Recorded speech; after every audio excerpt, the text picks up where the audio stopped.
वजीर केटीआर ने अपोजिशन की इस तनकीद का सख्त जवाब दिया है कि तेलंगाना में केसीआर का खानदान राज चल रहा है। उन्होंने कहा कि हम सब के लिए हमारा खानदानी राज है। उन्होंने वाजे किया कि तेलंगाना में 4 करोड़ लोग हमारे खानदान के अफराद हैं।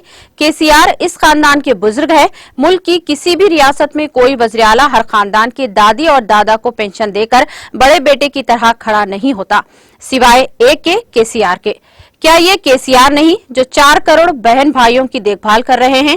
क्या ये केसीआर नहीं जो अपनी आंखों की रोशनी से बुजुर्गों की जिंदगियों में नई रोशनी डाल रहे हैं? क्या ये केसीआर नहीं है जिसने गुरुकुल, जूनियर कॉलेज और मेडिकल कॉलेज खोले हैं और लाखों लोगों को मियारी तालीम फराहम की है?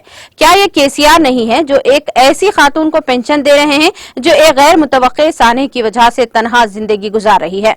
क्या ये केसीआर नहीं है जिन्होंने कच्ची बस्तियों में पैदा होने वाले बच्चे या बंजारा पहाड़ियों में पैदा होने वाले बच्चे को यकसा तौर पर तमाम सहूलियात फराहम करने के लिए केसीआर किट को डिजाइन किया है? गरीब लड़कियों की शादी के लिए कल्याण लक्ष्मी क्या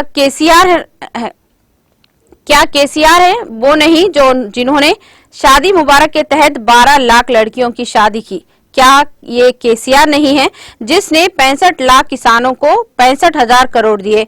वजीर केटीआर ने सवाल किया कि किसने वाजे किया कि हमारा खानदानी असूल है, ये वासुदेव का खानदान है। उन्होंने कहा कि हम हमेशा यही कहेंगे कि हमारे बुजुर्ग केसीआर है। उन्होंने वाजे किया कि तेलंगाना के साथ केसीआर का रिश्ता तोड़ने की किसी में हिम्मत नहीं है।